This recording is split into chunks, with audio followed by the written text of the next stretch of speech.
한 해 동안도 열심히 달려오시느라 애쓰신 여러분들을 주의 이름으로 환영하면서 하나님께 같이 찬양 부르시고 예배하겠습니다.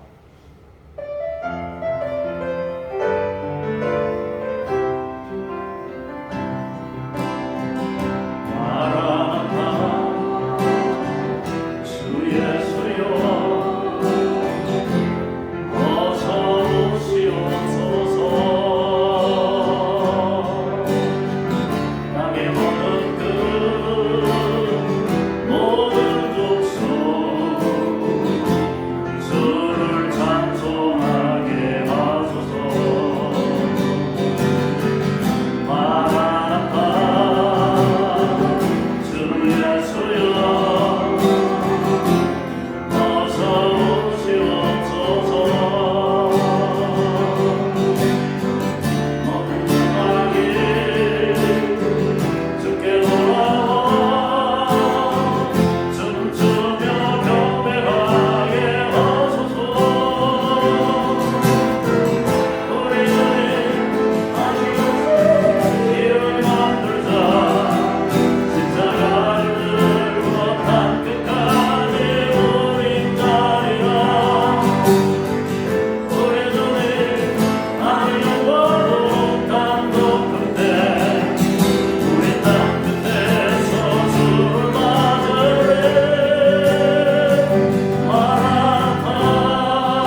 감사하며 응답성으로 찬송하겠습니다.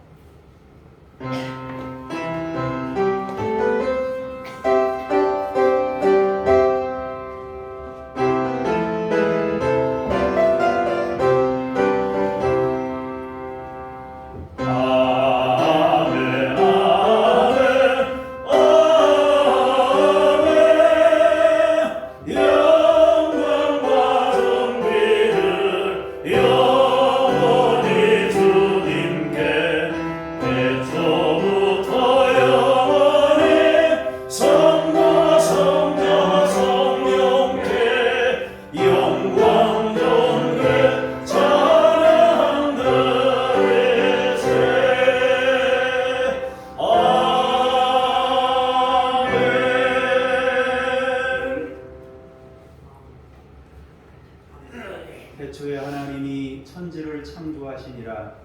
이것들을 증언하시니가 이르시되 내가 진실로 속히 오리라 하시거늘. 아멘. 주 예수여 오시옵소서. 주 예수의 은혜가 모든 자들에게 있을지어다. 아멘. 창조하시고 다스리시며 지금까지 모든 인생을 책임지신 주님을 찬송합니다. 이제 완성을 이루시고 다시 오실 주님을 기대하오니 주여 우리의 믿음을 굳건히 지키고 주님 맞을 준비하는 믿음의 종들이 되게 하옵소서. 주 예수 그리스도 이름으로 기도합니다. 아멘.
또 내가 새하늘과 새 땅을 보니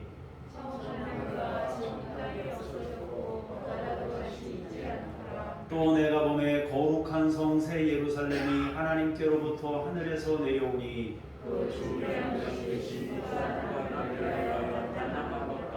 내가 들으니 보좌에서 큰 음성이 나서 이르되 하나님이 그들과 함께 계시리니 그들이 하나님의 백성이 되고 하나님은 친히 그들과 함께 계셔서 모든 눈물을 그곳에서 닦아주시니 다시는 사망이 없고 애통하는 것이나 곡하는 것이나 아픈 것이 다시 있지 아니하리니 저물이 다 지나갔으리라. 보좌에 앉으시니가 이르시되 내가 거풀을 참회의 기도로 함께 기도하겠습니다. 주님, 오직 주님의 긍휼만을 기대합니다. 주 예수님, 오직 주님의 은혜만을 의지합니다. 우리가 한 해를 보내면서 남긴 잘못된 흔적들을 주님의 보혈로 정결케 하시고 성령의 불로 태우시옵소서. 우리 혼자의 힘으로는 정결케 될 어떤 길도 없음을 고백합니다. 다만 주님이 흘리신 보혈의 피가 우리를 정결케 하심을 믿기에 한 해를 다 지난 이 시간에 주님의 은총만을 바라며 주님께 간구합니다. 한 해를 살아온 우리의 모든 삶을 받으시고 치유하소서. 예수님의 이름으로 고백의 기도를 드립니다. 아멘. 잠시 침묵으로 기도합니다.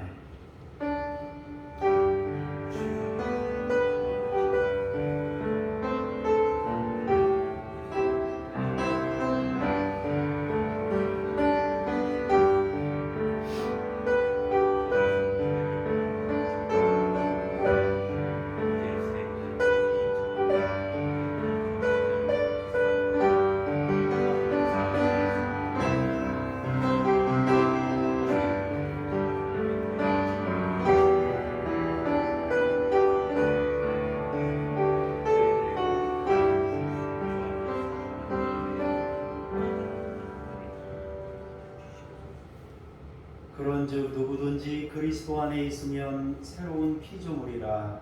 이전 것은 지나갔으니 보라 새 것이 되었도다. 신앙 고백 드리겠습니다. 나는 전능하신 아버지 하나님 천지의 창조주를 믿습니다. 나는 그의 유일하신 아들 우리 주 예수 그리스도를 믿습니다. 그는 성령으로 잉태되어 동정녀 마리아에게서 나시고 본디오 빌라도에게 고난을 받아 십자가에 못 박혀 죽으시고 장사된 지 사흘 만에 죽은 자 가운데서 다시 살아나셨으며 하늘에 오르시어 전능하신 아버지 하나님 우편에 앉아 계시다가 거기로부터 살아있는 자와 죽은 자를 심판하러 오십니다. 나는 성령을 믿으며 거룩한 공교회와 성도의 교제와 죄를 용서받는 것과 몸의 부활과 영생을 믿습니다. 아멘. 자리에 앉으셔서 기도하겠습니다. 예수님, 우리를 받으시옵소서. 우리의 모든 것들을 받으시옵소서. 우리의 모든 삶의 흔적들을 주님의 넓은 마음으로 받아 주옵소서. 주님의 마음 안에서 우리를 새롭게 하옵소서. 고치시고 수리하시고 새로 창조하옵소서. 하나님의 사람으로 거듭나게 하옵소서. 주님의 말씀에 순종하는 사람들로 세워 주옵소서. 나의 주인됨을 내려놓고 하나님의 주인되심을 겸손하게 인정하게 하옵소서. 우리의 잘못된 행위와 말들로 아파했던 사람들의 지난 시간들을 보상해 주시고 은혜로 감싸 주소서. 그들이 내 실수와 한계로 만들어진 열매들을 먹지 않게 하옵소서. 오직 하나님의 은혜를 그들에게 베푸소서. 예수님, 교회 공동체가 베푼 섬김과 사랑이 신앙의 열매로 맺어질 수 있게 하옵소서. 그들도 받은 사랑을 통해 주님의 마음을 배우게 하옵소서. 이 시간 말씀을 통해 천국을 경험하게 하옵소서. 변함없이 주님을 향한 걸음을 걷도록 힘을 주시옵소서. 다른 이들을 손잡아줄 수 있는 여유와 넓은 마음을 부어 주옵소서. 더불어 가는 인생, 더불어 사는 삶을 살아가도록 우리 가운데 하나님의 영을 부으시옵소서. 말씀 가운데 임재하실 주님을 찬송하며 예수 그리스도 이름으로 기도합니다. 아멘.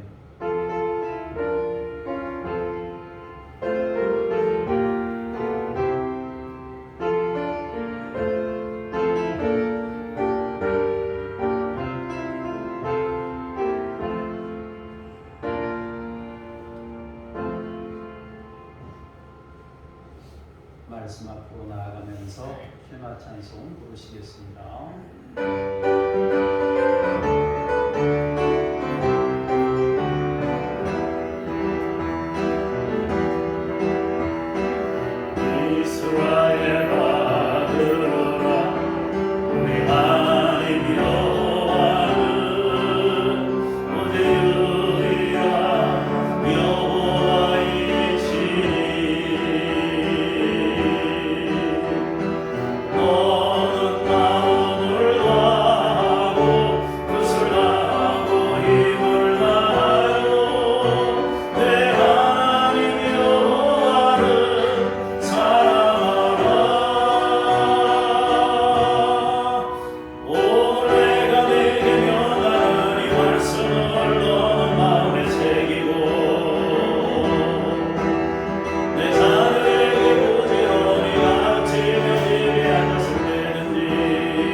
하나님의 말씀을 받는 시간입니다. 김호연 집사님께서 나오셔서 요한계시록 7장 5절에서 8절에 있는 말씀을 먼저 봉독해 주시겠습니다. 유다 지파 중에 인침을 받은 자가 1만 2천이요 르우벤 지파 중에 1만 2천이요 갓 지파 중에 1만 2천이요 아셀 지파 중에 1만 2천이요 납달리 지파 중에 1만 2천이요 므낫세 지파 중에 1만 2천이요 시므온 지파 중에 1만 2천이요 레위 지파 중에 1만 2천이요 이사갈 지파 중에 1만 2천이요 서불론 지파 중에 1만 2천이요 요셉 지파 중에 1만 2천이요 베냐민 지파 중에 인침을 받은 자가 1만 2천이라. 아멘. 주님을 주님께 감사합니다. 요한계시록 7장 9절에서 12절의 말씀 홍순효 원사님께서 연이어서 봉독해 주시겠습니다. 이후에 내가 보니 각 나라와 족속과 백성과 방언에서 아무도 능히 셀 수 없는 큰 무리가 나와 흰 옷을 입고 손에 종려 가지를 들고 보좌 앞과 어린 양 앞에 서서 큰 소리로 외쳐 이르되 구원하심이 보좌에 앉으신 우리 하나님과 어린 양에게 있도다 하니 모든 천사가 보좌와 성도들과 내 생물의 주위에서 있다가 보좌 앞에 엎드려 얼굴을 대고 하나님께 경배하여 이르되 아멘. 찬송과 영광과 지혜와 감사와 존귀와 권능과 힘이 우리 하나님께 세세토록 있을지어다. 아멘 하더라. 13절부터 봅니다. 장로 중 하나가 응답하여 나에게 이르되 이 흰옷 입은 자들이 누구니요 또 어디서 왔느냐. 내가 말하기를 내 주여 당신이 아시나이다 하니 그가 나에게 이르되 이는 큰 환난에서 나오는 자들인데 어린 양의 피에 그 옷을 씻어 희게 하였느니라. 그러므로 그들이 하나님의 보좌 앞에 있고 또 그의 성전에서 밤낮 하나님을 섬기매 보좌에 앉으신 이가 그들 위에 장막을 치시리니 그들이 다시는 줄이지도 아니하며 목마르지도 아니하고 배나 아무 뜨거운 기운에 상하지도 아니하리니 이는 보좌 가운데 계신 어린 양이 그들의 목자가 되사 생명수 샘으로 인도하시고 하나님께서 그들의 눈에서 모든 눈물을 씻어주실 것이니라. 아멘. 주님을 찬미합니다.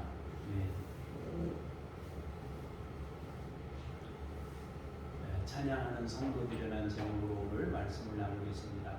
말씀을 나누기에 앞서서 여러분 모두를 주의 이름으로 축복하면서 한 해 동안 살아온 여러분들의 삶을 박수로 격려하고 또 주님의 이름으로 축복합니다. 박수 한번 하겠습니다.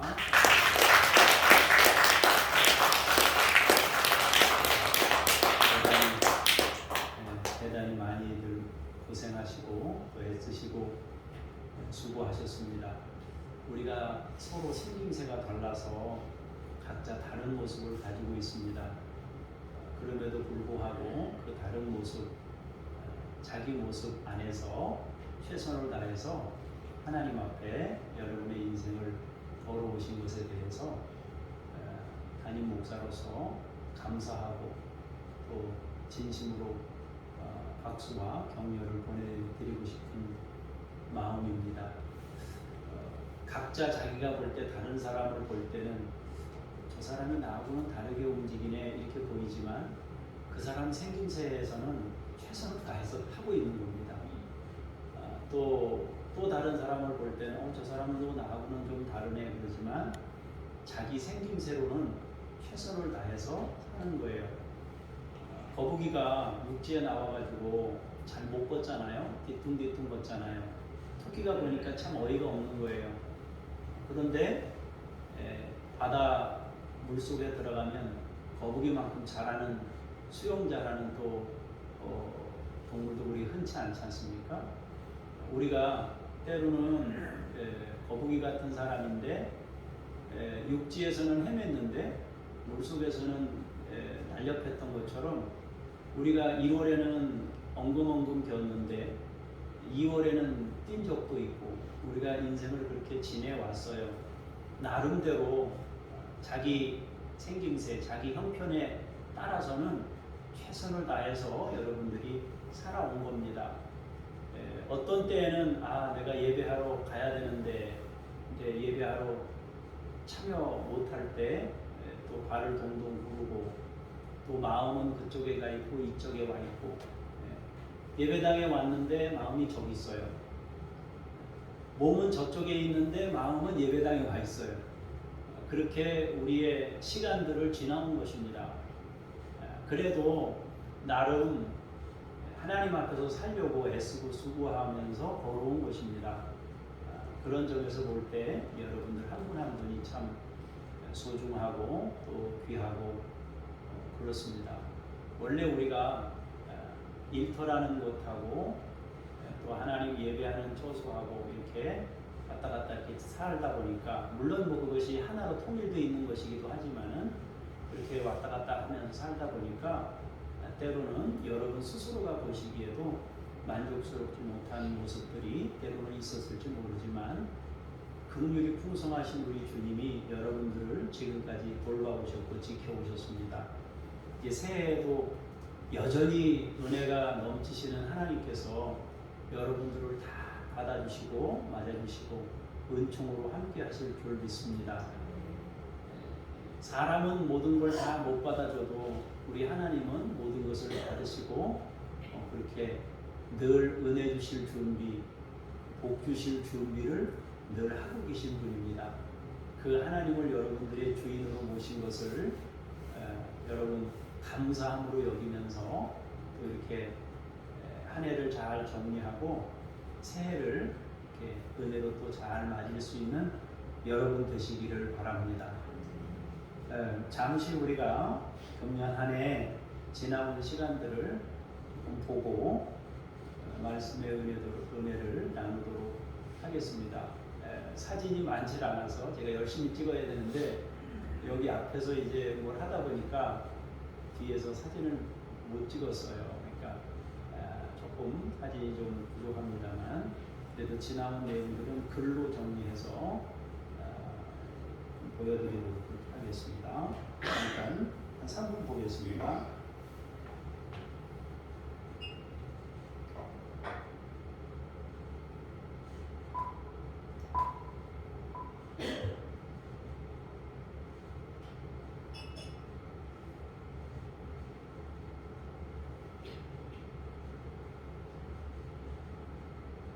약간의 이런 것도 다 원래 이렇게 각본에 있는 겁니다.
아주 사진도 별로 없는데 그래도 구성을 잘해서 빛이 났습니다. 아주 잘했습니다. 오늘은 찬양하는 성도들이라는 제목으로 말씀을 나누겠습니다. 그래서 또 한 해 동안 여러분들이 우리 교회 형편으로는 나름대로 섬기느라고 애쓰고 수고해서 여러 선교사님이나 목사님들을 섬기는데 많지는 않지만 일부 후원하고 돕고 하는데 사용해서 감사한 시간을 보냈습니다. 1,000만 원 정도 조금 넘는 정도 액수인 것 같아요. 전체를 다 합치니까 1,200만 원, 1,300만 원이 되는 것 같습니다. 여러분이 이렇게 따뜻한 마음을 가지고 있어서 가능했던 일인데 그 받으신 분들도 선한 열매가 맺어지기를 원합니다. 오늘은 금년의 마지막 날입니다. 조금 보면 내년이 되는데 그러나 내년을 내년이라고 안 하고 이제 금년이라고 할 거예요. 조금 지나면. 늘 이맘때가 되면 시간의 소중함에 대해서 생각을 하게 되는데요. 주님 만날 날을 기대해 봅니다. 저도 주님을 굉장히 많이 만나고 싶은 마음이 있습니다. 인생의 많은 무게들을 내려놓고 주님을 만나서 영원한 생명을 누리는 그날을 기대하면서 지금 우리에게 주어진 인생을 걷고 있는 것입니다. 여러분들이 그런 것처럼 저 역시도 그 바람을 가지고 살아가고 있습니다. 오늘 본문은 천국에 이르게 된 구원받은 성도님들이 주님 앞에서 감격으로 찬양하는 장면을 소개하고 있습니다. 이것은 아마 머지않아 우리가 가서 이들처럼 행하게 될 일들을 보여주고 있습니다. 여러분 한 분 한 분도 예외 없이 주님 나라에 이를 수 있기를 주의 이름으로 축복합니다. 먼저 방금 전에 읽으신 7장 5절에서 8절까지의 말씀을 먼저 보시겠습니다. 시작.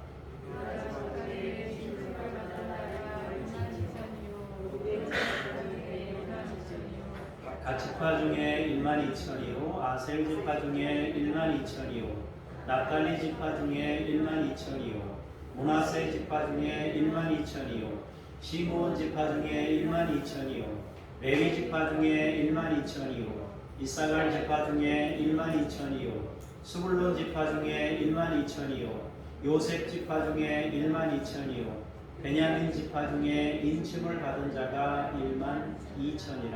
아멘. 인침을 받은 자가 각 지파별로 12,000명씩 있다 이렇게 말씀하고 있습니다. 매 지파에 12,000명씩이니까 12지파가 되니까 14만 4천명이 되는 것입니다.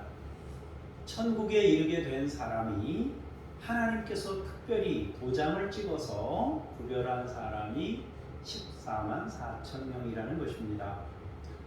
여기서 우리가 몇 가지 살펴보고 가야 할 것이 있습니다.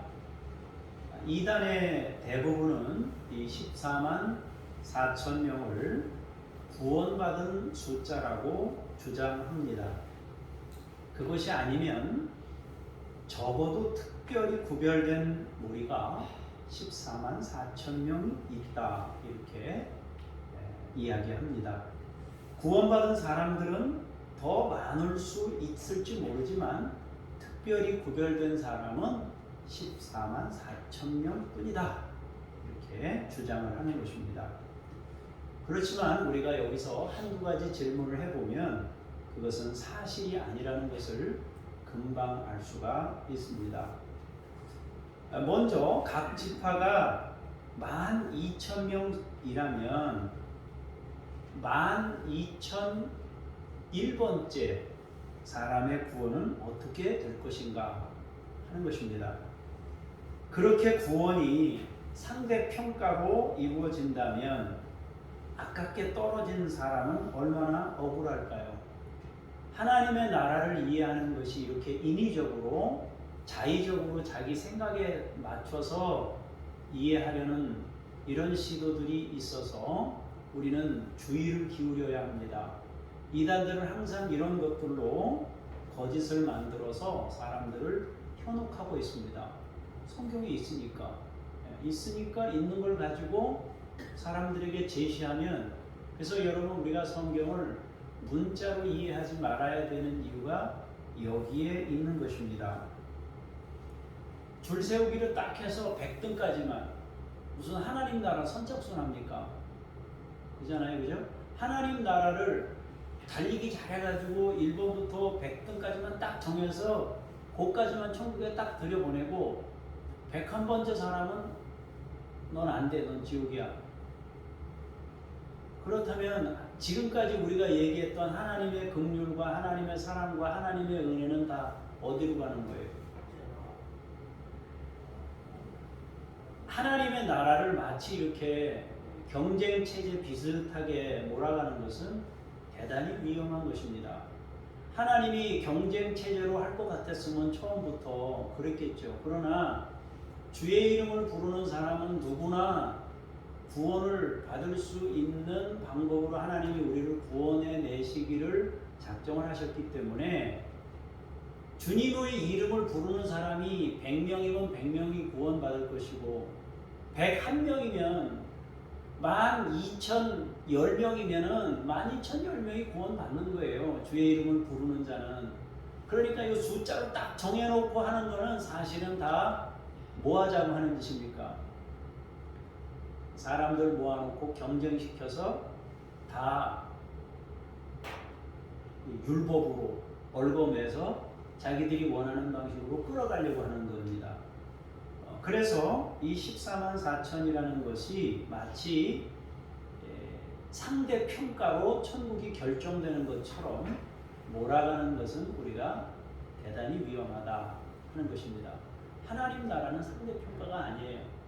절대 평가입니다. 그리고 그 절대 평가는 하나님의 은혜를 믿는, 다시 말해서 하나님의 기준에 부합한 것은 하나님밖에 없잖아요, 그죠?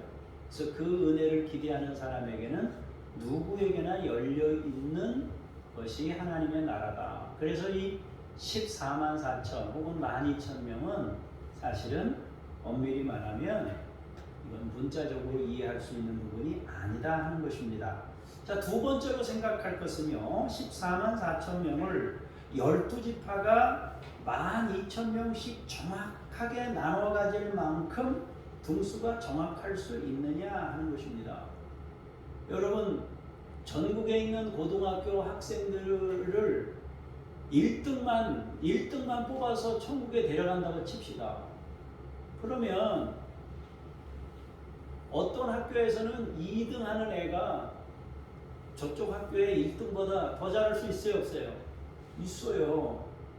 전국에 있는 교회에 믿음 생활 제일 잘하는 사람들만 모아놨다고 칩시다. 그런데 어떤 교회는 전체 교인이 다른 교회의 1등보다 훨씬 더 멋있게 믿음 생활하는 사람들이 있단 말입니다. 그러면 여기서 얘기하는 12,000명, 어떤 지파에서는 12,000번째 사람이 천국에 들어가는데 어떤 지파에서는 12,001번째인데 훨씬 믿음이 좋은데도 못 들어가요. 그러니까 만약에 이 숫자를 정확하게 그 숫자로 주장하는 그런 논리들은 우리가 합리적인 생각을 가지고 조금만 판단해 보면 안 맞는다. 분명히 우리가 알 수 있는 겁니다. 그럼에도 불구하고 이 이단들이 이런 성경 구절을 이용해서 어설프게 믿음 생활하는 사람들을 데려다가 이렇게 속이는 겁니다. 특히 수치나 이런 것들을 좋아하는 사람들, 또 심지어 젊은 사람들을 끌어다가 이것들을 가지고 거짓된 가르침으로 천국을 잘못 소개하면서 인생을 망치게 만드는 그런 일들을 하고 있는 겁니다. 여러분들이 이미 배워서 아시겠지만 유대인들의 숫자 여러분 다시 한번 복습을 합니다. 1이라는 것은 무슨 수라고 그랬습니까? 유일하다, 유일수. 자, 2라는 것은 뭐라고 그랬어요? 서로 두 개가 있으니까 합했다, 합일수다. 합일수. 자, 3이라는 것은 무슨 수라고 그랬습니까? 완전수라고 그랬어요. 어디의 완전수라고 그랬습니까? 하늘의 완전수. 하늘의 완전수라고 그랬어요. 4라는 것은 동서남북 땅의 완전수. 7이라는 건 뭐라 했어요? 하늘과 땅의 완전수와 완전수가 합해진 그야말로 완전수가 7이란 말이에요. 6이라는 숫자는요 모자란 수니까 불완전수가 되는 것이고요. 자, 12라는 건 뭐죠? 3과 4의 곱수란 말이에요. 곱수니까 완전수입니다. 그래서 3도, 4도, 7도, 12도 어찌 보면 완전한 숫자인 것입니다. 그리고 10이라는 숫자는 뭐예요? 채워졌지 않습니까? 가득 채워졌다는 뜻을 가지고 있습니다. 그 사람들은 그렇게 쓰는 거예요. 자, 외국 사람들은 그렇게 생각 안 하지만 우리나라 사람들은 어때요? 여러분 F층이라는 말이 어디 있습니까? F층이라는 말이 4층이면 4층이지. 모르겠어요. 요즘에도 그런지 모르겠습니다만 아파트 4층이 값이 별로 안 좋을 때도 있었어요. 그럴 때 아파트 사면은 우리 같은 사람 그냥 덥석 살 텐데 그 죽을 사자 들어갔다고 그러는 거 아니에요? 만약에 보편적인 유대인들이 보편적인 사고를 가지고 있는 사람들이 그런 사고를 가지고 있을 때 죽을 사자나 이런 걸 가지고 있을 때 그걸 이용해서 만약에 누군가가 글을 쓴다 그러면 모두가 이해하고 있는 가운데 쓴 거니까 이해가 될 거예요. 마찬가지로 이 요한이라는 분도 이 요한계시록을 쓸 때 유대인들이 가지고 있는 보편적인 숫자 개념을 다 공감하고 있는 거예요. 우리가 생각할 때는 낯설지만 유대인들이 생각할 때는 이건 그냥 상식적으로 다 아는 내용입니다. 그렇기 때문에 이 14만 4천이라는 숫자를 써도 전혀 유대인들은 오해하거나 이걸 읽으면서 12,000명이 구원받는다 이렇게 생각 안 하는 거예요. 그러면 이건 무슨 뜻이냐? 14만 4천 명은 완전수라고 그랬잖아요. 완전수가 10을 곱하고 1000을 곱한 거잖아요. 1000이라는 거, 10이라는 거는 가득하다, 많다는 뜻입니다. 그러니까 한마디로 얘기하면 14만 4천이라는 것은 세계의 많은 민족에서 구원받게 될 많은 무리의 합을 의미하는 숫자입니다. 많은 무리의 합, 지파별로 많다 그 얘기예요. 다시 말하면 민족마다 구원받을 숫자가 많다 그런 의미를 가지고 있습니다. 이것은 결코 이단들이 말하는 등수나 줄 세우기와 같은 개념이 결코 아닙니다. 숫자 놀이로 구원받은 사람을 정하는 것은 잘못된 가르침입니다. 성경을 조금 더 읽어보면 더 분명하게 드러납니다. 자, 9절에서 12절의 말씀을 보시도록 하겠습니다. 같이 읽겠습니다. 시작.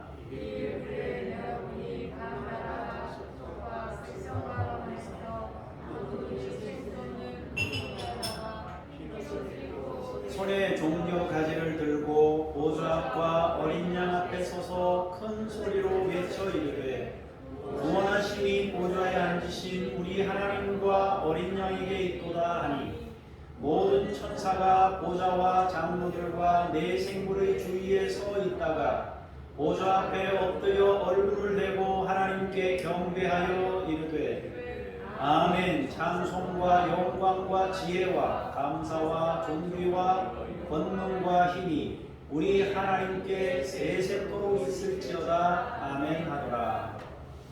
아멘. 자, 14만 4천이라는 이야기를 듣고 조금 더 시간을 기다리고 보니 2일 후에 보니 장면을 보니 각 나라와 족속과 백성과 방언에서 아무도 능히 셀 수 없는 큰 무리가 나왔다. 근데 그 사람들이 무슨 옷을 입고 있었어요? 흰 옷을 입고 있었다 말이에요. 손에 종려가지를 들고 보좌 앞과 어린 양 앞에 서서 큰 소리로 찬양합니다. 그 찬양의 내용은 구원하심이 보좌에 앉으신 우리 하나님과 어린 양에게 있도다라고 외쳤습니다. 또한 하나님께 엎드려 얼굴을 대고 경배합니다. 그리고 다시 찬양합니다.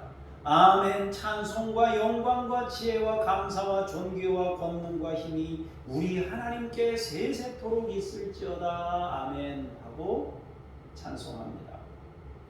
정리하면 많은 무리가, 아무도 능히 셀 수 없는 큰 무리가 흰 옷을 입고 하나님을 찬양하는 것입니다. 이것이 천국의 장면입니다. 그렇다면 이 사람들은 왜 찬양할까요? 두 가지 때문입니다. 하나는 자기들이 그 좋은 천국에 와 있는 것이 너무 좋은 거예요. 그러니까 노래할 수밖에 없어요. 감사할 수밖에 없고 노래할 수밖에 없는 것입니다. 두 번째로는 자기들이 얻게 된 그 영광이 하나님의 은혜고 예수님의 놀라우신 사랑과 희생 때문임을 알게 된 거예요. 그래서 그분에게 영광을 돌리는 것입니다. 자기들이 영광의 자리에 이른 것에 대해 감사하고, 그렇게 그 자리에 오기까지 은혜를 베푸신 주님이 계시다는 것을 알기 때문에 그분께 영광을 돌리면서 찬양하는 것입니다. 천국에는 찬양이 멈출 수가 없습니다. 곳곳에서 구원받은 무리가 찬양합니다.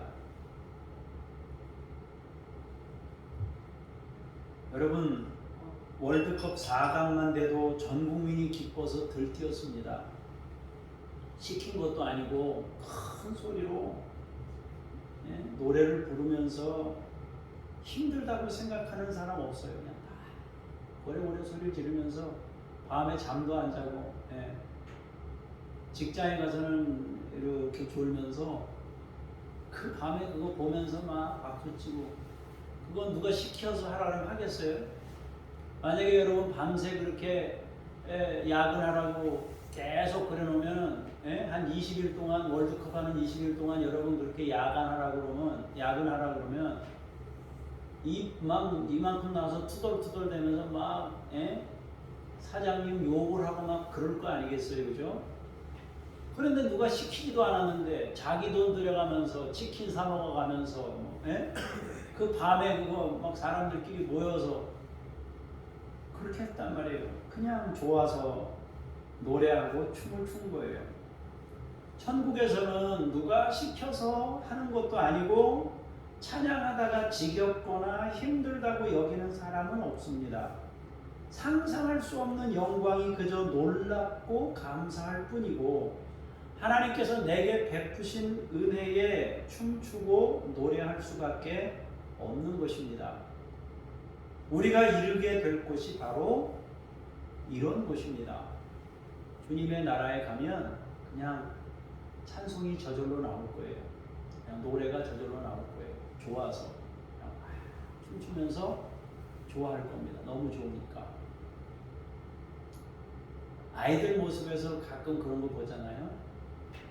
금방 막 울다가 뭐 달콤한 이런 거 사탕 하나 입에다 딱 넣어주면 금방 좋아가지고 막 그러잖아요, 그죠?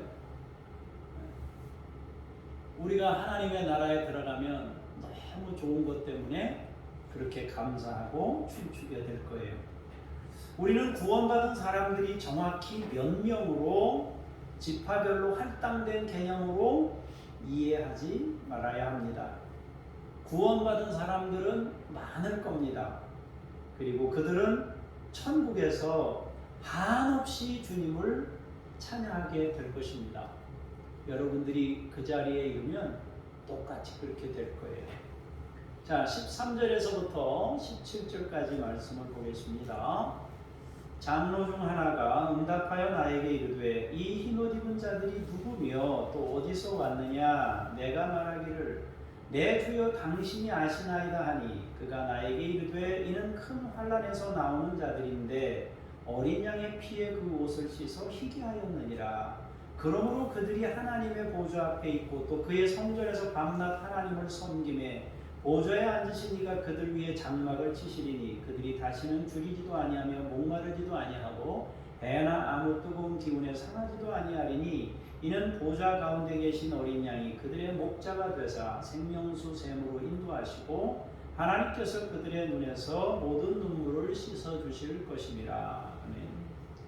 자, 장로 중 하나가 환상을 보고 있는 요한에게 질문합니다. 기도하면서 환상을 보는 거예요. 천국 환상을 보고 있는 요한에게 이 흰옷 입은 사람들이 누군지 아느냐? 어디서 왔는지 아느냐? 그러니까 요한이 대답합니다. 네 주여 당신이 아시지 않습니까? 그러자 장로 중 하나가 요한에게 다시 대답합니다. 이 사람들은 큰 환난에서 나오는 자들이다 그렇습니다. 이들은 어린 양의 피에 그 옷을 씻어 희게 된 사람들이다 라고 말합니다. 그렇게 환난 중에서 벗어나고 어린 양의 피에 옷을 씻은 사람들이기에 그들은 하나님의 보좌 앞에 있다고 합니다. 그의 성전에서 밤낮 하나님을 섬긴다고 합니다. 흰옷 입은 많은 사람들이 하나님의 보좌 앞에 있고 성전에서 하나님을 밤낮 없이 섬기게 된다 합니다. 그리고 하나님께서는 그들을 위해 장막을 치신다라고 말씀하고 있습니다. 환난에서 나오는 자들이다. 큰 환난에서 나오는 자들이다. 그때 당시에 핍박의 시대였기 때문에 믿음의 사람들은 굉장히 고난의 인생을 살 수밖에 없었어요. 그 고난의 인생을 사는 동안에 그 시간을 잘 견디고 나온 사람들, 그 사람들이 천국에 이르게 된다. 이제 그 얘기를 지금 여기서 하고 있는 겁니다. 우리도 인생을 사는 동안에 크고 작은 무게들을 우리가 각자 안고 살아가고 있어요. 그 무게가 어떤 날은 조금 더 무거울 때가 있고 어떤 날은 조금 더 가벼울 때가 있고요. 또 내가 믿음이 조금 괜찮아지는 것 같으면 또 가볍게 느껴질 때가 있고 믿음이 좀 힘들어질 때는 조금 더 무겁게 느껴질 때가 있습니다. 현실의 무게가 매일 같지는 않아요. 그렇지만 그 현실의 무게들을 견디고 인생을 살아가는 거 아니겠어요? 근데 그렇게 인생을 잘 보내고 나서 주님의 나라에 이르렀을 때 어린 양의 피에 옷을 씻어 희게 된 사람들, 그 사람들이 주님을 섬기면 주님이 그들을 위해 장막을 치신다 그랬습니다. 하나님께서 그들에게 거처를 주신다는 것입니다. 이 거처에 대한 내용들은 히브리서에서 보면 뭐라고 되어 있습니까? 하나님이 계획하시고 지으실 터가 있는 성을 바랬습니다 그러잖아요. 성을 주신다 그러잖아요. 아브라함에게도 성을 주신다 그랬어요. 그런데 이런 표현들, 거처나 집이나 뭐 이런 표현들이 많이 있는데 이 거처를 해석하자면 가장 가까운 해석은 하나님의 품입니다. 하나님의 품. 하나님의 품. 장막이라고 표현되어 있지만 하나님의 품입니다. 우리가 부활체로 거듭나서 살아갈 때 그 부활체가 바로 임마누엘이 결부되어 있는 그런 의미일 겁니다. 임마누엘의 은혜가 주어지는 것이죠. 그렇게 하나님께서 그들에게 장막을 치시자 하나님의 품으로 품어주시자 그들에게 다시는 없는 게 많아요. 다시는 줄이는 일이 없고 다시는 목마르는 일이 없고 다시는 해나 아무 뜨거운 기운에 상하는 일도 없다 그랬습니다. 고통이나 부족이 없는 충만한 상태를 말하는 것입니다. 부족이 없는 부족이 없다는 것은 소망이 없다 말이에요. 소망이 없는 것은 두 종류가 있어요. 지옥에 떨어지면 소망이 없어요. 거기. 왜냐하면 못 벗어나요.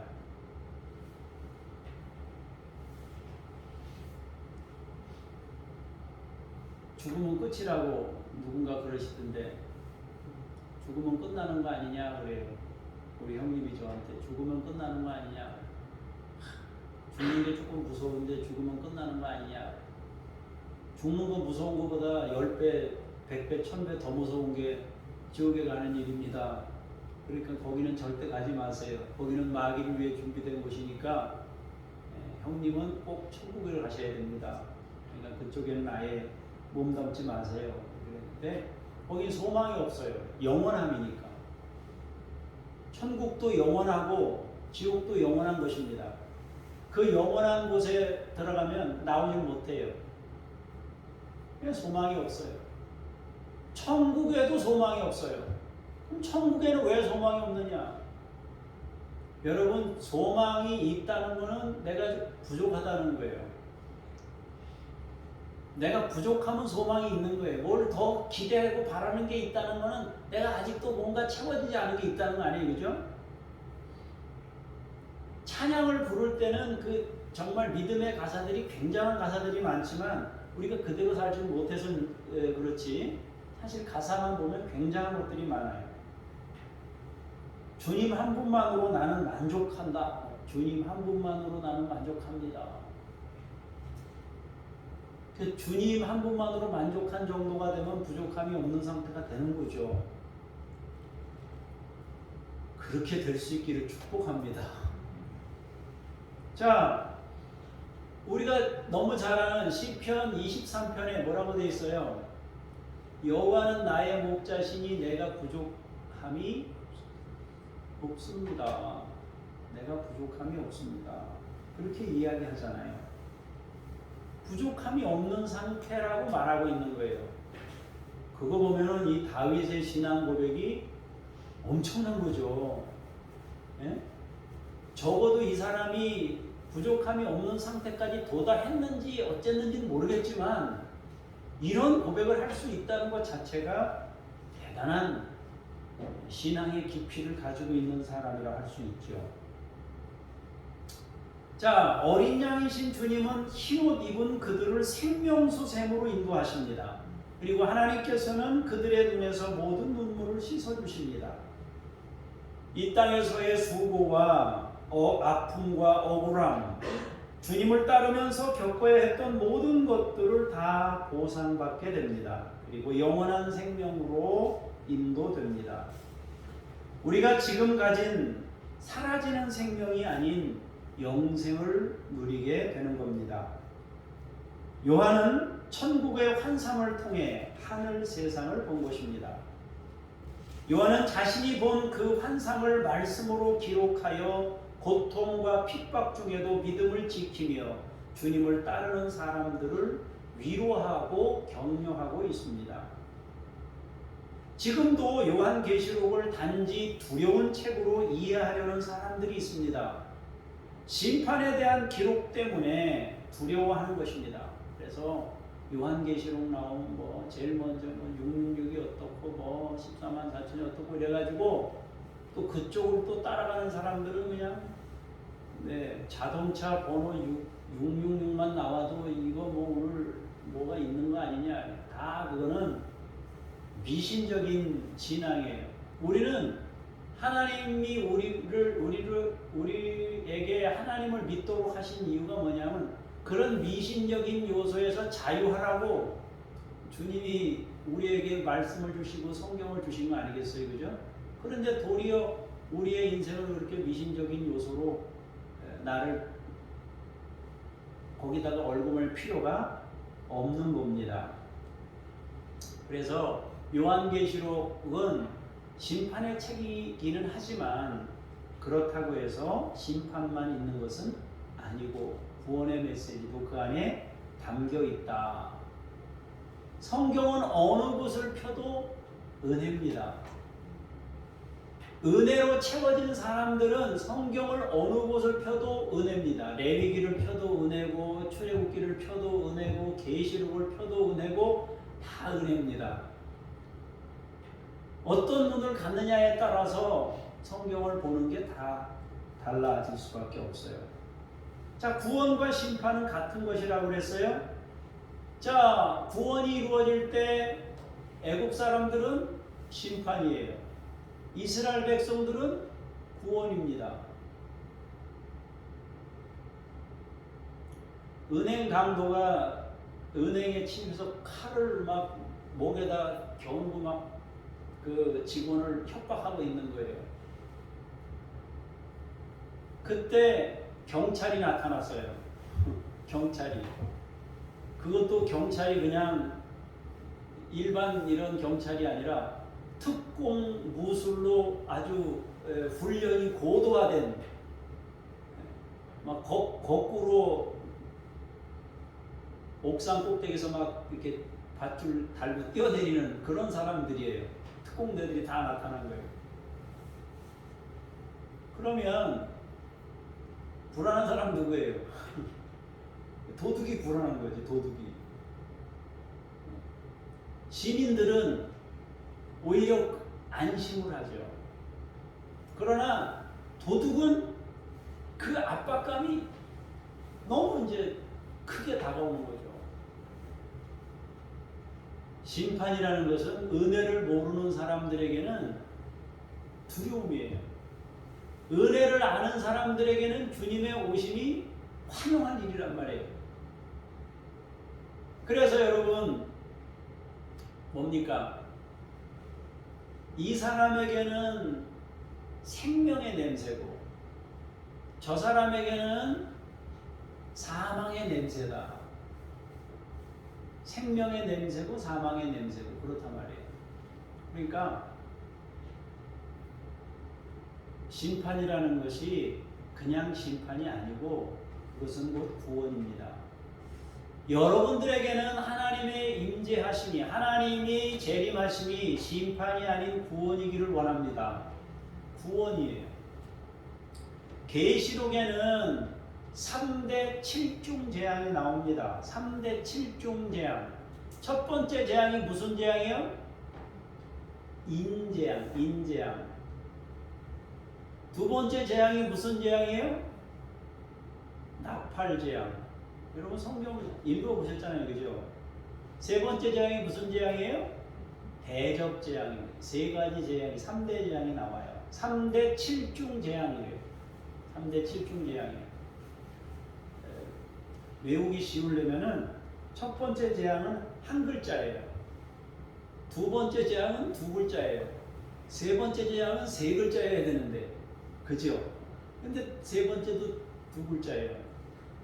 그런데 기억니은 가나다 순으로 따지면 뭐가 빨라요? 나팔이 빨라요. 그래서 나팔이 먼저고 대접이 나중에 나오는 거예요. 그렇게 여러분이 이해하시면 아마 기억이 잘 될 거예요. 그런데 재앙이 기록되기 전에 하나님께서 동일하게 주신 말씀들이 있어요. 바로 성도의 기도, 성도의 기도에 대한 내용입니다. 5장에 나오고 8장에 나오고 15장에 나옵니다. 비슷한 내용으로 나옵니다. 조금씩 같이 읽어볼 수 있어요. 자, 재앙에는 성도의 기도가 반영되어 나타납니다. 믿음을 지키면서 억울하고 가슴 아프고 수고했던 모든 성도들의 기도를 하나님이 받으시고 재앙이 시작되는 겁니다. 바꾸면 하나님의 심판은 구원받은 사람들의 눈물을 씻는 겁니다. 믿음을 지킨 사람들의 기도와 세상의 종말은 무관하지 않다는 거예요. 아까 은혜명도에 잠깐 얘기했지만 인질로 잡혀있던 사람이 풀려나서 딱 풀려나면 뭐부터예요? 119가 뭐 와서 영혼을 좀 안정시키고 이불 덮어주고 부모 자식 다 모여서 이렇게 하잖아요, 그죠? 그거 생각하시면 돼요. 믿음을 지킨 사람들의 기도와 이 세상 종말은 무관하지 않아요. 이 말은 신앙을 지킨 사람들 때문에 종말이 온다는 뜻은 아니지만은 하나님의 심판이 이루어질 때 기도하는 믿음의 사람들을 반드시 기억하신다는 뜻입니다. 성경 두 곳을 보겠습니다. 세 곳이지만 두 곳만 보고 넘어갈게요. 먼저 계시록 5장 7절 8절을 보겠습니다. 천천히 천천히. 그 어린 양이 나와서, 예수님이 나오신 거예요. 보좌에 앉으신 이의 오른손에서 두루마리를 취하시니라. 두루마리 하면 생각나죠? 뭐가 생각나요? 두루마리, 여러분 화장지만 생각나잖아요. 옛날에는 책이 두루마리 형태로 되어 있었으니까요. 그 두루마리를 취했어요. 그럼 그 두루마리는 뭐가 기록되어 있는 거예요? 심판, 재앙, 구원받을 사람, 뭐 재앙 나는 거, 이 사람들이 뭐 살아가면서 만든 자기 인생에 대한 뭐 그 기록들이 거기 꽉 차 있는 거예요. 취하심에 네 생물과 24 장로들이 그 어린 양 앞에 엎드려 각각 검은 고와 뭐를 가졌다고요? 향이 가득한 금대접을 가졌으니 이 향은 성도의 뭐라고요?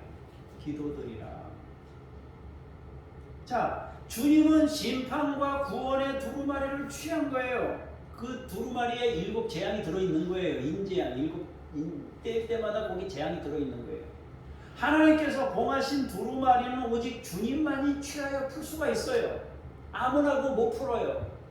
7절 8절 그 앞절에 보면 나와요. 여기 내용이. 뭐 이거 누가 뗄까? 누가 이거를 떼기에 합당하냐? 어린 양 외에는 이걸 뗄 자가 없다. 이게 주님이 나타나서 아버지께 받아서 그걸 이제 떼서 재앙을 내리는 거, 심판하시는 거예요. 심판을 집행하려고 하는 때에 두루마리를 취하시자 24 장로와 네 생물이 검은 고와 향이 가득한 금대접을 가지고 대기하고 있다. 주님께 드리기 위한 거예요. 그러니까 주님은 두루마리와 성도들의 기도를 받아들고 심판을 진행하는 겁니다. 그래서 요한계시록에서 심판을 진행하실 때 하나님이 기록한 두루마리 한쪽에는 성도들이 기도한 기도 대접을, 금대접을 받아서 좀 이게 표현이 그렇지만 믹서가 되는 거예요. 그러니까 우리의 기도가 얼마나 엄청난 능력이 있고 효력이 있고 우리 주님이 얼마나 그 기도를 받으시는지 중요하게 여기시는지를 단적으로 보여주고 있습니다. 자, 계시록 8장 3, 4절 또 다른 천사가 와서 이제 그러죠. 자, 다시 읽겠습니다. 시작. 또 다른 천사가 와서 제단 곁에 서서 금향로를 가지고 많은 향을 받았으니 이는 모든 성도의 기도와 합하여 보좌 앞 금제단에 드리고자 함이라. 향연이 성도의 기도와 함께 천사의 손으로부터 하나님 앞으로 올라가는지라. 요거 다음에 있는 게 뭐예요? 나팔재앙입니다. 그러니까 7 재앙이 진행될 때 기도가 거기 하나님께 올라가는 거예요. 결국 주님이 오셔서 심판하시게 될 때 성도의 기도는 어떤 식으로든지 연관성이 있어요. 우리가 기도한 그 기도가 마지막에 하나님이 심판하실 때 심판만 딱 있는 게 아니고 그 심판 안에는 우리의 기도가 거기 같이 포함되어 있는 거예요. 어떤 식으로든지 연관돼서 심판이 행해지는 겁니다. 이 정도 되면 여러분 우리가 기도해야 되는 거 맞죠? 그죠? 이 정도 되면 우리의 기도가 여러분 굉장히 의미 있는 것이라고 우리가 생각할 수 있습니다. 성도들이 기도한 것들을 들으시고 주님께서 진행하게 될 겁니다. 그렇다면 우리는 성도들의 기도는 어떤 것일까? 그때 금대접에 있고 그 향연, 성도의 기도의 그 향기가 뭘까? 어떤 것일까? 한번 성경에는 안 나와 있으니까 모르잖아요, 그죠? 그래도 우리가 평상시에 기도하는 걸 생각해 보면은 알 수 있죠, 그죠? 그럼 기도하는 것들이 어떤 게 있을까? 여러분 먼저 여러분들 가까운 사람 먼저 생각해 봅시다. 가까운 사람. 여러분 가까운 사람들을 위해서 기도할 때 뭐라고 기도합니까? 뭐라고 기도해요? 여러분 가까운 사람들을 위해서 뭐라고 기도해요? 하나님 이 사람들을 저주하니 뭐 저주가 임하게 해주시고 재앙이 임하게 해주시고 그래 안 하잖아요. 그죠? 어떻게 합니까? 주여 구원 받게 해주시고 은혜를 베푸시고 막 이런 거 기도하잖아요. 그죠? 그런 게 그 심판의 상황에 그 기도가 반영된다는 걸 말씀하고 있습니다. 그 다음에 또 조금 우리가 인생을 살면서 억울한 일을 당하거나 고통을 당하거나 내가 정말 내 힘으로 극복할 수 없는 상황이 됐을 때 하나님께 뭐라고 기도해요? 은혜를 주세요. 벗어나게 해주세요. 뭐 이런 기도를 할 거 아니에요. 그죠? 그리고 정말 애굽에서 이스라엘 백성들이 억압받던 것처럼 그렇게 핍박을 받고 믿는 자들이 죽어나가고 막 하는 이런 상황이 됐을 때는 어떤 기도를 하겠습니까? 하나님 심판해 주세요. 빨리 우리를 구원해 주세요. 그럴 거 아니겠어요. 그죠? 북한에 있는 성도들이 그 억압을 받을 때 뭐라고 기도하겠습니까? 벗어나게 해달라고 기도할 거 아니겠어요? 빨리 이 억압받는 세력을 무너뜨려 달라고 기도하지 않겠습니까? 그것이 그 기도에 포함되어 있는 겁니다. 성도의 기도라는 것은 한마디로 설명할 수 없어요.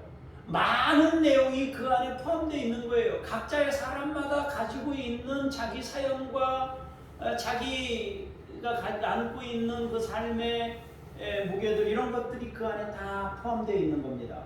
그런데 그 기도를 주님이 받으신다는 겁니다. 심판이든 구원이든 하나님이 그 다음에 진행하신다는 거죠.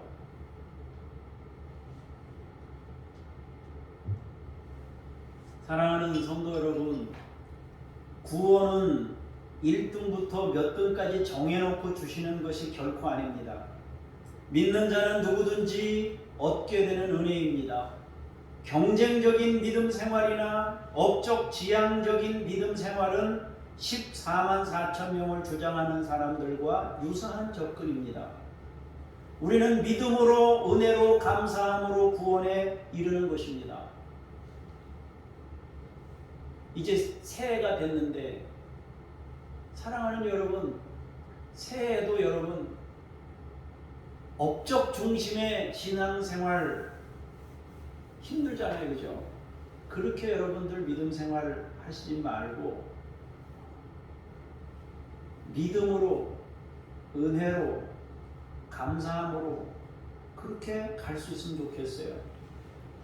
천국에 찬양이 많은 이유는 내 업적이 아니라 은혜 때문입니다. 거저받은 것이 너무 엄청나기 때문에 멈추지 않는 겁니다. 우리가 월드컵 4강에 올랐을 때 온 국민이 기뻐했는데 브라질이나 이탈리아나 독일인 것 같은 나라들은요 4강에 올라갔다가 지잖아요. 그러면 국민들이 싫어해요. 결승까지 올라갔으면 우승을 해야지 막 이렇게 나옵니다. 그러니까 이 사람들은 그걸 벌써 자기네들이 그렇게 그 성취를 경험했기 때문에 그러는 거예요. 우리는 4강에 올라가니까 이건 도저히 안 되는 건데 되니까 하나님 나라 똑같습니다.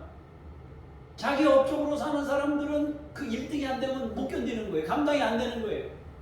그러나 은혜로 사는 사람들은 4강만 해도 다 아주 너무 감동이 돼가지고 그렇게 사는 거예요.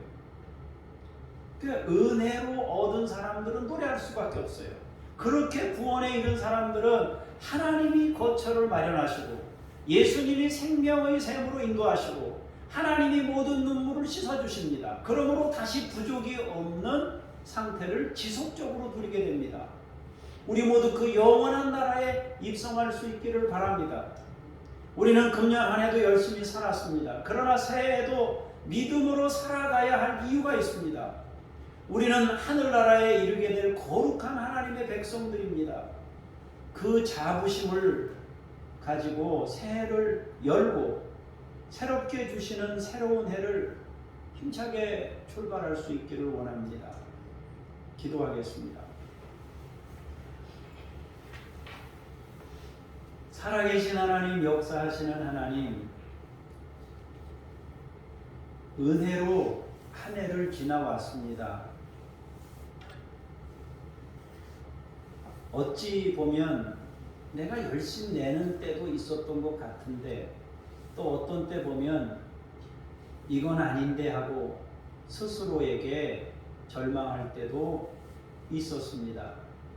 그럼에도 불구하고 하나님은 여전한 은혜로 우리를 지켜주셨고 한 해를 마무리할 수 있도록 은혜를 베푸셨습니다. 이제 새로운 해에도 내가 열심히 달리기는 하지만 내 업적, 경쟁이 아닌 하나님의 은혜 안에 서로 도우며 우리의 인생을 걷고자 합니다.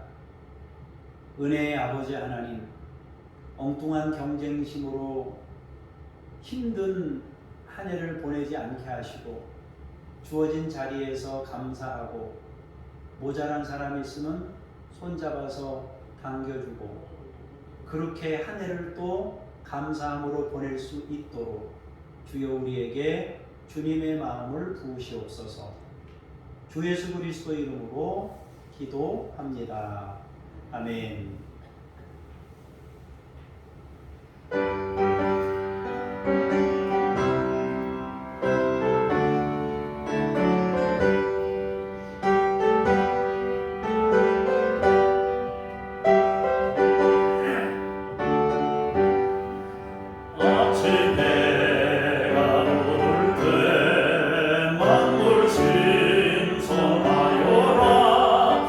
나도 세상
깊이 감사하며 베푸실 것을 기대하고 예물을 구별하여 드립니다. 한 해 동안도 하나님이 지켜주시고 우리를 살펴주시옵소서. 감사드리며 예수님 이름으로 기도합니다. 아멘. 하늘에 계신 우리 아버지, 아버지의 이름을 거룩하게 하시며 아버지의 나라가 오게 하시며 아버지의 뜻이 하늘에서와 같이 땅에서도 이루어지게 하소서. 오늘 우리에게 일용할 양식을 주시고 우리가 우리에게 잘못한 사람을 용서하여 준 것 같이 우리 죄를 용서하여 주시고 우리를 시험에 빠지지 않게 하시고 악에서 구하소서. 나라와 권능과 영광이 영원히 아버지의 것입니다. 아멘.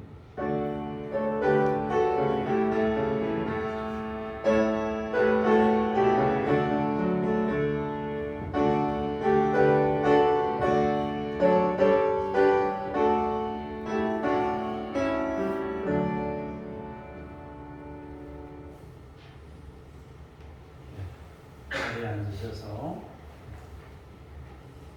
제가 여러분들 위해서 기도하겠습니다. 잠깐 기도할 때 여러분 한 분 한 분 다 손을 얹어서 기도하면 좋겠는데 좀 늦어서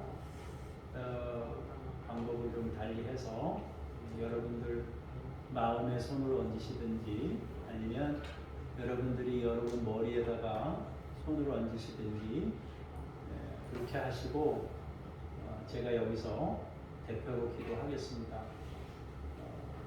혹시 여러분들이 또 뭐 자녀에 대한 마음이 있으신 분들은 또 자녀에 대해서 마음을 가지고 계시고 또 여러분 생업과 관련한 부분이라든지 소원이 있으시면 그런 것들을 다 생각하시면서 마음에다가 손을 얹으시든지 머리에다 손을 얹으셔서 제가 잠깐 같이 기도하도록 하겠습니다.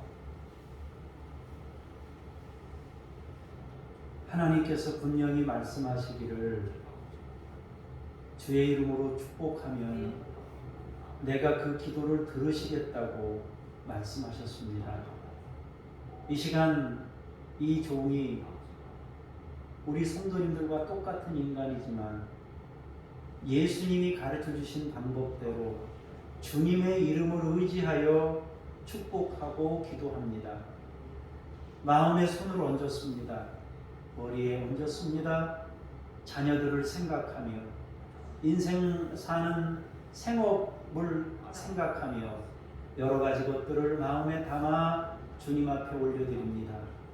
주여, 사랑하는 우리 성도님들의 한 분 한 분의 마음을 받으시옵소서.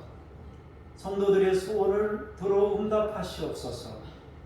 영적으로 먼저 복을 주시고 가족의 구원이 이루어지게 하시고 이분들 모두에게 강건함을 주시고 시련을 이길 능력을 주시고 아버지, 금년 한 해도 복된 인생이 되도록 역사하여 주옵소서.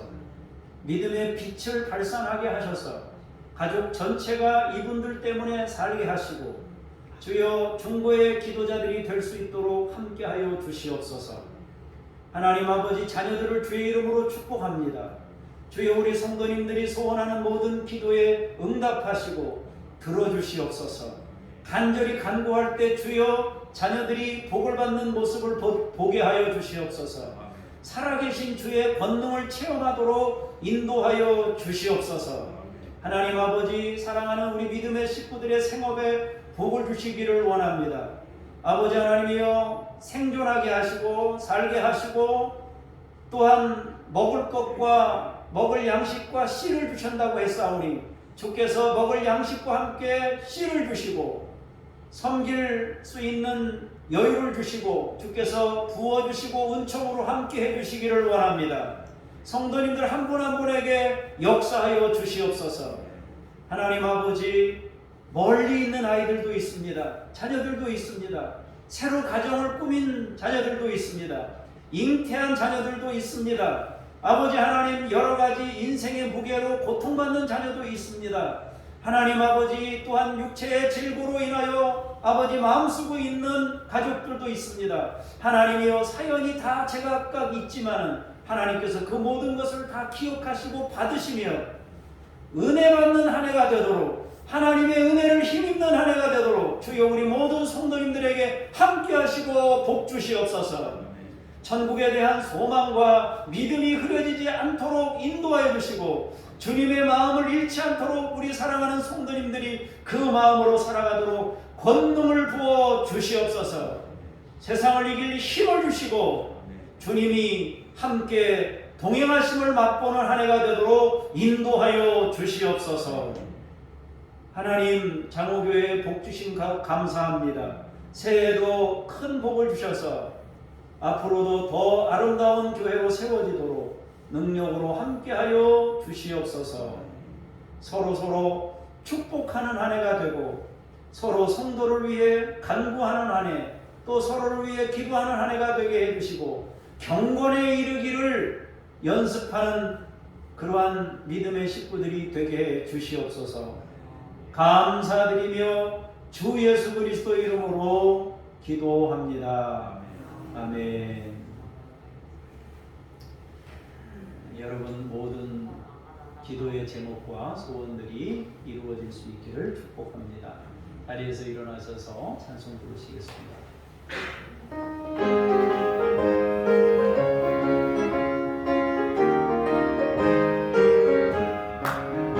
내가 매일 기쁘게 술래 얘기를 행하며 주의 팔에 나를 안보하며 내가 주의 큰 복을 얻는 참된 비결은 주의 영이 함께하니라. 성령의 계시네 할렐루야 함께하시네. 좁은 길을 걸으며 만나 기뻐하는 것 주의 영이 함께하니라.